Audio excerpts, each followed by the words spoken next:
ايه يا ماما. ازيك يا حبيبتي؟ اخبارك ايه؟ انا في القطاع بتفرج على الماتش. وانتوا كمان؟ طب كويس، كلهم عندك؟ طب حلو. طب ونايم ما تخليش رنا تخش تلعب في الاوضه عندي يا حبيبتي، ما انت كل مره بتقولي لي كده وبرجع بلاقيها. طيب طيب. الفنطاس يتحرك.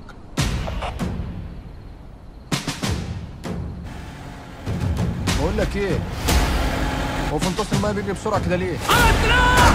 على السلاح!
اشرد وارجع، اشرد وارجع، اشرد وارجع.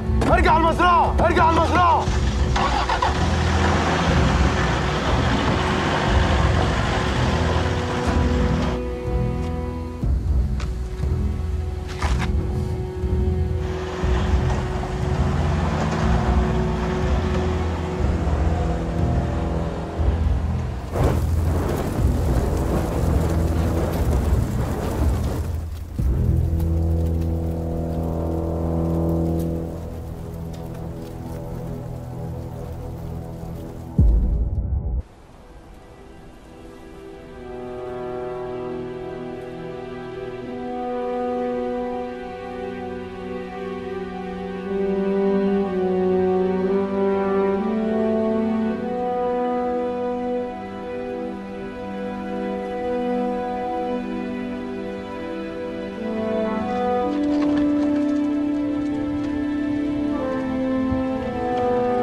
نور،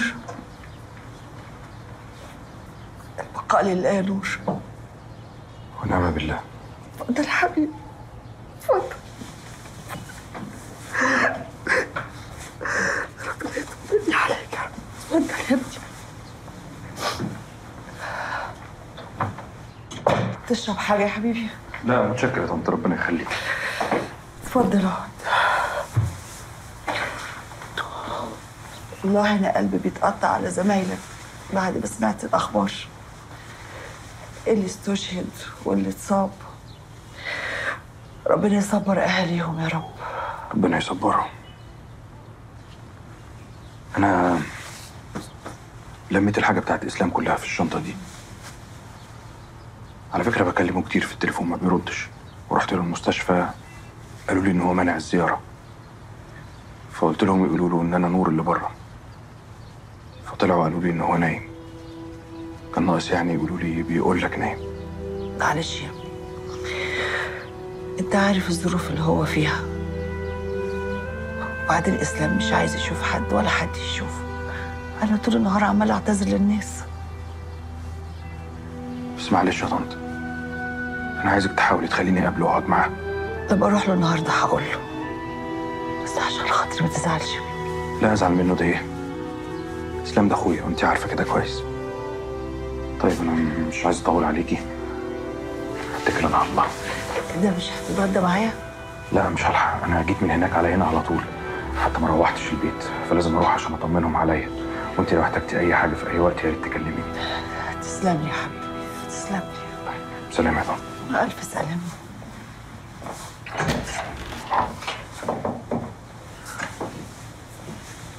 هو إسلام عرف حاجة عن اللي حصل في 101؟ إسلام ما بيتفرجش على تلفزيون ولا بيسمع أخبار ولا حتى بيمسك موبايله.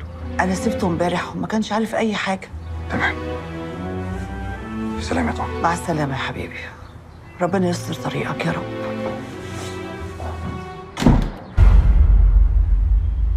عادي يا نور، الإسلام فيه ده عادي على فكرة. عادي ازاي يا ابراهيم؟ انت مش عارف انا واسلام عاملين ازاي مع بعض؟ مش عايز يشوفني. نور، إسلام ده مقاتل فقد رجله، عارف يعني ايه؟ يعني هو دلوقتي في صدمة كبيرة جدا، وانا وانت عارفين إسلام كويس. إسلام طول عمره لا بيحب يشتكي ولا يتكلم. انا عارف انت حاسس بايه. انت عندك تأنيب ضمير عشان حاسس ان انت كان المفروض تلحقه، وفاكر انه زعلان منك، بس ده مش حقيقة يا نور. إسلام راجل مؤمن وعارف كويس قوي ان اللي حصل له ده قضاء وقدر. قدر ربنا يا اخي كان ممكن يحصل لاي حد فينا، وديني بقول لك اهو. اول ما هيهدى ويفوق من اللي هو فيه، اول حد هيبقى عايز يتكلم معاه هو انت. يا ريت يا ابراهيم. هتشوف. تشربوا ايه يا ولاد؟ خلي بالك يا حبيبتي، لا ما تتعبيش نفسك. احنا مالك يا ماما، في ايه؟ زي الفل الحمد لله. تشربوا ايه؟ ايه رايكم اعمل لكم ليموناده تفتح نفسكم على العشاء؟ والنبي ما تتعبي نفسك، بلاش. ابدا ابدا، اهلا وسهلا. نور، يا طنط كويسه؟ كويس، بس موضوع اسلام ده طبعا مبرجلها، خليها قلقانه عليا بزياده وكده يعني. ماما ماما طنط ماما طنط ابراهيم اطلب الاسعاف. ماما ماما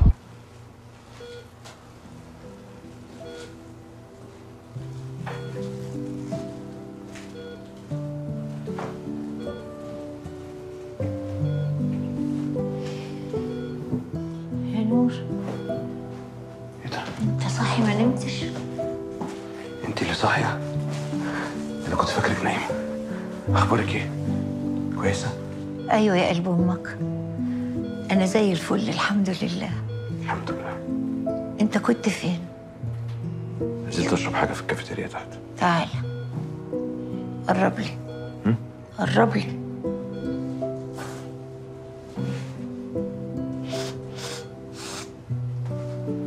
اوعى تكون يا ولا بتشرب سجاير. عمري شربت سجاير، ما بحبهاش. عمري ما شربت سجاير. اعمل ايه؟ انا خايفه عليك، من حقي. انت كلك على بعضك كده بتاعي انا، انت ونهى ماليش غيركم في الدنيا دي. انتوا مشروعي اللي في دنيتي. ربنا يخليكي لينا حبيبتي، ما حرمناش منك ابدا. واشوف عيالك. يا دي عيالك اللي ما فيش. اوعى تزعل ولا تتنرفز يا حبيبي. انا خايفه اموت وما اشوفش النور الصغير. بعد الشر عليك. نفسي العبه وادلعه واكله زي ما كنت بعمل فيك بالظبط. تعرف يا حبيبي، لما كنت اخدك كده بالعربيتك الصغيره وافسحك في مصر الجديده ويعدي المترو ويطلع صوت جامد، ما كنتش بتخاف، كنت تضحك وكل الناس يقعدوا يبصوا لك، وببقى خايفه عليك وغطي وشك عشان ما حدش يحسدك. ان شاء الله تلعبي مع عيالي وعيال عيالي. انا راضيه بعيالك انت بس. اتهمي بقى زي يا سيدي الواد يستريح. انت صاحي وعامل نفسك نايم بدل ما تيجي تقعد جنبي. لا انا نايم يا زاهي. خليك مرتاح انت بابا، انا قاعد معاه. قول لي يا حبيبي، انت اتعشيت ولا هتنام على لحم بطنك كده؟ انا اتعشيت. انا بكلم نور، انا شايفاك قدام عينيا لهفت كل الصينيه بتاعتي اللي كانت جايه لي. إيه؟ يعني كلت الاكل بتاعي انا. ايه دي؟ الموضوع ما يستاهلش. بالهنا.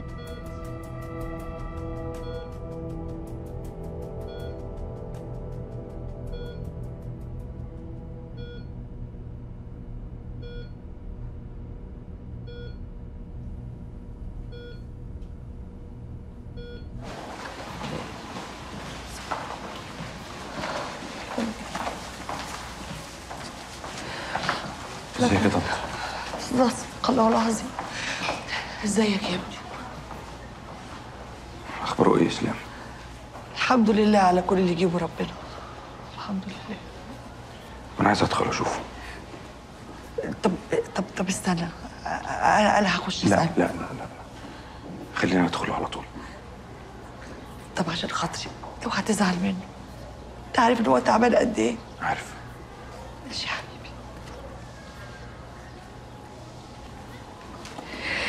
يا رب. بسم الله.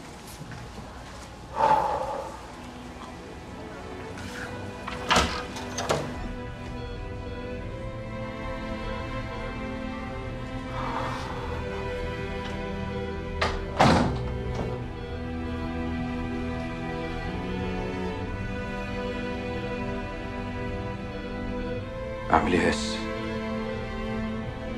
وحشنا يا صاحبي.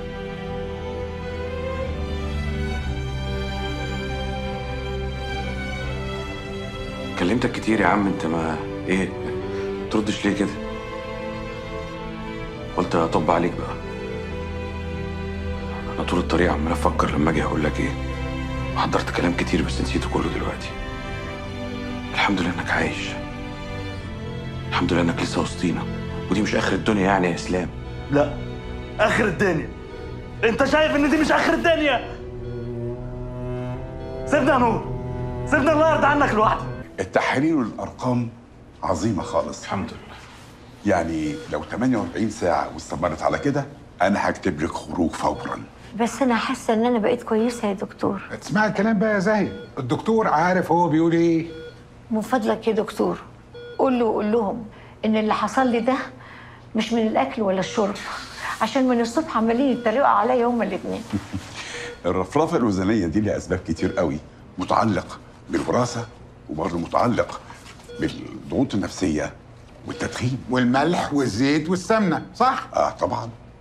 قولش حاجه انا من عندي؟ يا سلام. طب والقهوه؟ والقهوه طبعا. دكتور انت اكيد مش فاضي، انت اكيد يعني ايه، الف سلام عليك يا عندك عيانين ومشاغل كتيره يعني. شكرا يا دكتور. سلامتك يا زوزو، ألف سلامة عليكي. بقول لك ايه يا نهى؟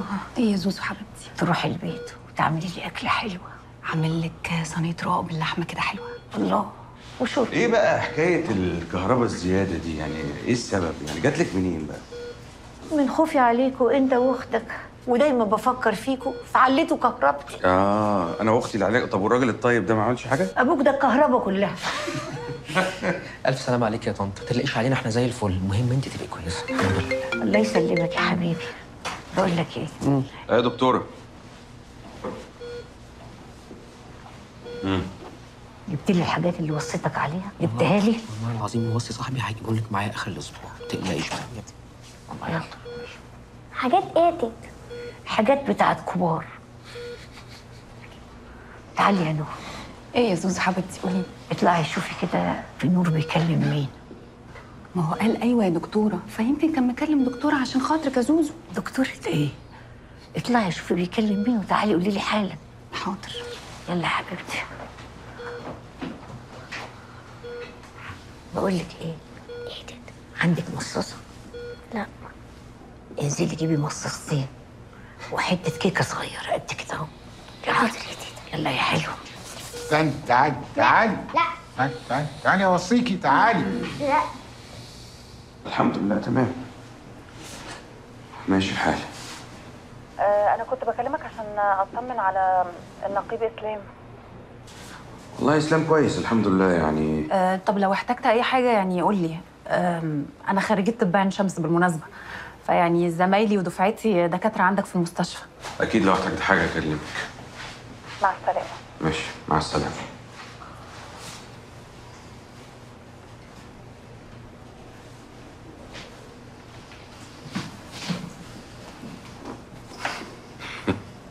خير.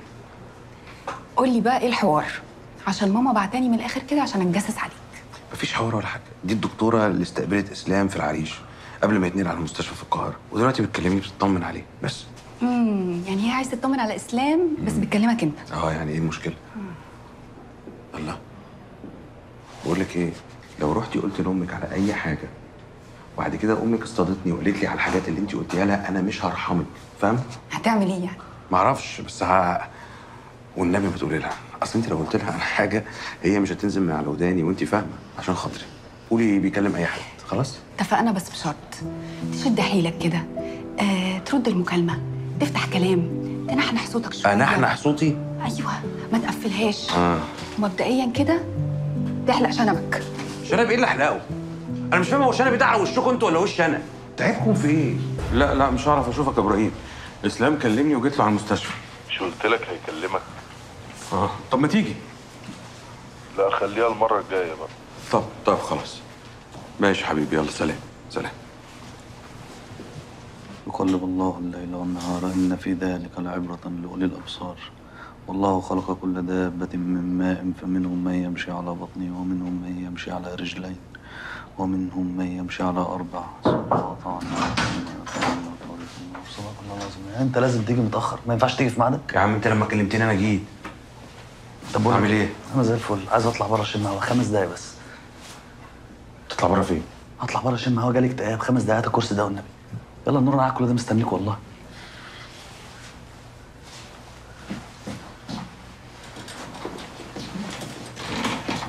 استنى أنا بره. استنى أساعدك. بسم الله. بس كده، يلا هات البطانية دي. بسم الله.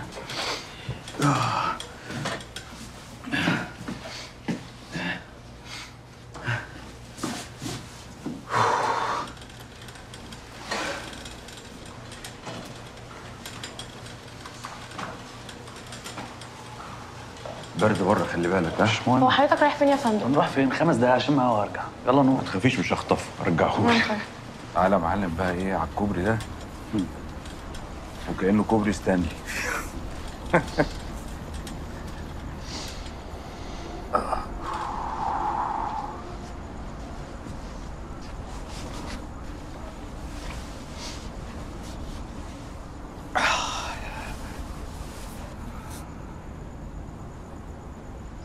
أنا عارف إن أنت فاكر إن أنا زعلان منك، بس الحقيقة أنا عمري ما أعرف أزعل منك عشان أنت أخويا. أنا بس غصب عني كنت مصدوم بعد ما طلعت من العمليات وعرفت مبقتش عارف أفكر إزاي، مبقتش فاهم حاجة. أنا كل اللي أعرفه عن نفسي إن أنا ظابط مقاتل، عارف إن أنا ممكن أموت في أي لحظة وعارف إن ممكن أتصاب، بس عمري يعني ما يجي في خيالي ان انا مش هقدر ارجع تاني زي الاول واكمل. كان صعب عليا. عارف انا قابلت مين امبارح؟ قابلت مين؟ العميد سيد. هو انت ما سمعتش عن الهجوم اللي حصل على 101؟ عرفت. امي حاولت تخبي عليا بس انا عرفت. وعرفت ان العميد سيد استشهد. مش انت كنت بتقول لي هتعرف لوحدك عن ايه زياره؟ امبارح عرفت. قابلت العميد سيد عند الشجره الكبيره اللي في اخر الشيخ زويد. اتكلمنا كتير. قال لي كلام ريحني. وصاني على بناته. وصاني عليك.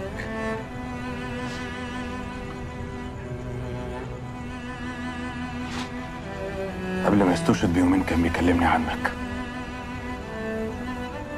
كان بيحبك يا اسلام. الله يرحمه يا حسين. الله يرحمه. احنا لبنانا كان ليه بقى؟ انا قلت لك طلعنا شم شويه هوا. صحيح الرجاله عاملين ايه؟ علي واسماعيل وخليفه وكلهم زي الفل كلهم الحمد لله، بيسلموا عليك. طب هتقوم لي معاك الزياره اللي جايه؟ ماشي. زوزو عامله ايه صحيح؟ من كام يوم كده بس خوفتنا عليها شويه، رحنا المستشفى بس اطمنا عليها الحمد لله زي الفل، ما فيهاش حاجه. خرجت يعني؟ اه خرجت الحمد لله. كان بتكلم امك امبارح اصلا. الحمد لله الحمد لله. ما اعرفش ايه اللي فكرني بالموضوع ده دلوقتي. بس فاكر لما انا وانت اتحبسنا في بيت التكفيرين اللي على التبه العاليه؟ يا ربنا على اليوم ده. عمال اقول لك تقلقش يا نور، العالي بيكسب الواطي، العالي بيكسب. وانا سامعها العادي عمال اقول ايه العادي؟ انا اعمل ايه انا دلوقتي لما يقول العادي؟ فاكر بعد المداهمه دي الواد التكفير اللي كان هيموت ويعرف احنا نزلنا فوق البيت ازاي؟ فاكر انت قلت له ايه؟ ده احنا في الجيش بيعلمونا نطير يالا. وعيل غبي برضه، ما احنا فوق وهم تحت يعني عادي لما ننزل ونطلع. ولا الجماعه اللي كانوا بيطبخوا؟ كانوا لسه دابحين وريحه اللحمه مجننه امي. عمال اقول لك استنى قاعد يخلصوا شاوي وندخل. كانت ايام حلوه. الحمد لله على كل شيء. طب ايه؟ ما بردتش؟ والله بردت. مش حاسس بنص التحتاني. نسيب.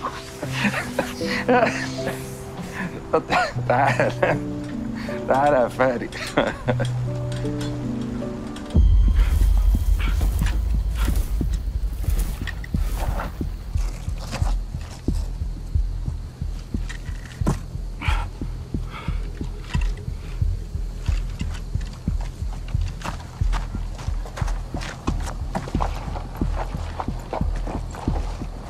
ثابت يا رجاله، سيبوا الكشاف يعدي.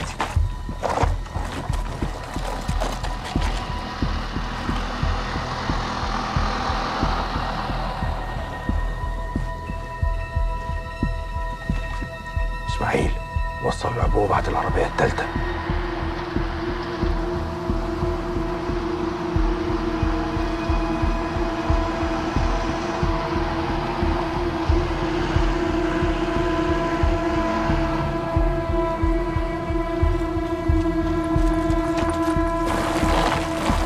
فجر العبوه موجهه اسماعيل. فجر يا اسماعيل.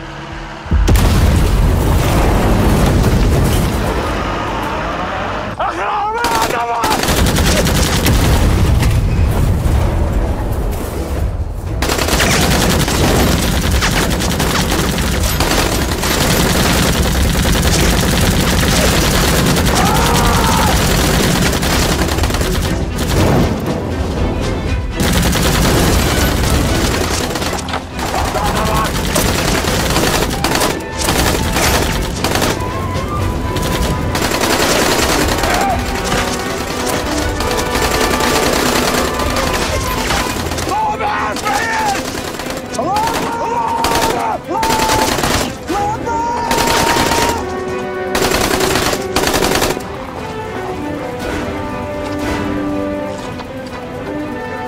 اسماعيل تمام يا فندم. علي تمام يا فندم.